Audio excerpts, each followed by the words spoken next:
শাস্ত্রে প্রমাণ করলেন মহান্ত হলেন শ্রী গুরু স্বরূপ।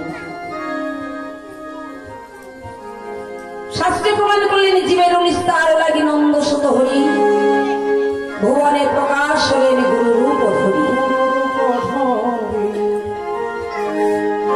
তাহলে শ্রী গুরুর কাজ কি? জীবের দাঁড়ে দাঁড়ে ভ্রমণ করে অপরের মঙ্গল করা। হ্যাঁ, জীবের নিস্তার লাগি নন্দ সুত হরি, ভুবনে প্রকাশ হলেন গুরু রূপ ধরি। হরি বল হরি বল হরি বল নিতাই গৌর হরি বল। তাহলে মহান্ত যদি শ্রী গুরু স্বরূপ হয়, শ্রী গুরু কোন স্বরূপ? শ্রী গুরু হলেন যোগ মায়া স্বরূপ, যিনি পূর্ণ যোগে যোগাতে পারেন।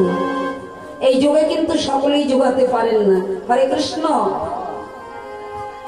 এই পূর্ণ যোগে যিনি যোগাতে পারেন তিনি হলেন শ্রী গুরু, অর্থাৎ যোগ মায়া স্বরূপ, যিনি যোগে যোগাতে পারেন। গুরু কৃপা হি কেবলম, গুরু কৃপা হি কেবলম, গুরু কৃপা হি কেবলম। তাহলে পূর্ণ যোগে যোগাতে পারেন একমাত্র শ্রী গুরু। শ্রী গুরুর কৃপা ছাড়া এই রূপেরই জন্ম লাভ করা যাবে না। শ্রী গুরুর কৃপা অর্থাৎ স্বরূপকে আশ্রয় না করলে এই রূপেরই জন্ম লাভ করা যাবে না, রূপ দর্শন হবে না, রূপাস্বাদন হবে না। তাই তো শাস্ত্রে বললেন স্বরূপে বিহনে রূপের জন্ম কখনো নাহিক হয়, গুরু অনুগত বিহনে কার্য সিদ্ধি কেমনে সাধকে পায়।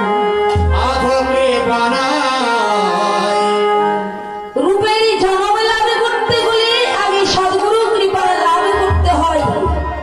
গুরু কৃপা ছাড়া রূপের জন্ম লাভ করা যাবে না, রূপকে ধরে দেখানো যাবে না।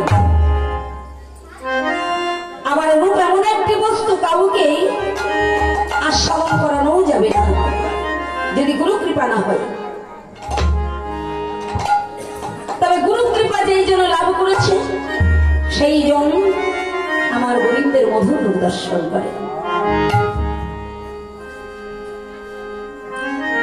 কারণ যে লীলা হয়ে গেছে সে লীলা আজও হচ্ছে, এখনো হচ্ছে। যারা রসিক ভক্তগণে তারা এর মধ্যেই দর্শন করছেন, স্বরূপে দর্শন করছেন। শাস্ত্রে বলেছেন স্বরূপে আনব যার রসিক নাগর খান, প্রাপ্তি হয় মদন বহন। কেউ যদি সদ্গুরু কৃপাশ্রয় করে এই রূপের জন্মকে লাভ করেছে তার ভাগ্যেই গোবিন্দ দর্শন হয়, গোবিন্দ রূপ দর্শন। গুরু কৃপা না হলে হয় না। তা কৃপার এক নাম হলো করে পাওয়া, যা করে পেতে হয়। আশ্রয় করে বসে থাকলেও গুরু কৃপা করবেন না। মহাজন বলেছেন এই কৃপা কিন্তু ভাই দান নাহি হয়, সাধিয়া পাইতে হয়। কর্মের ঘরে মনে রাখো ধরে এ দাস নিলে পায়, এ দাস নিলে পায়। গুরু আশ্রয় করে গুরু কর্ম না করলে গুরু কৃপাকে পাওয়া যাবে না। গুরু কৃপা করে রেখেছেন, যা কর্ম করে পেতে হবে। গুরু বললেন আমি কৃপা করে রেখেছি, তুমি এবার করে পাও। কর্ম করো, তুমি যতটুকু কর্ম করবে ঠিক ততটুকু কৃপা লাভ করবে। হরে কৃষ্ণ, তাই না বাবা? হ্যাঁ, কর্ম না করলে কৃপা পাওয়া যাবে না। তাই বললেন স্বরূপ বিহনে রূপের জন্ম কখনো নাহিক হয়। স্বরূপ বিহনে রূপের জন্ম, রূপের জন্ম লাভ করতে হলে গুরুর নিকটে যেতে হবে, গুরুর চরণ আশ্রয় করতে হবে, গুরুর চরণে আত্মনিবেদন করতে হবে। গুরু কৃপা লাভ করে তারপরে রূপের জন্ম হতে হবে। তাই সখী তোরা তো দেখিস নাই, আমি দেখলাম, আমি এক্ষুনি দেখলাম কতগুলো মধুকর উড়ে ঘুরে চলে গেল।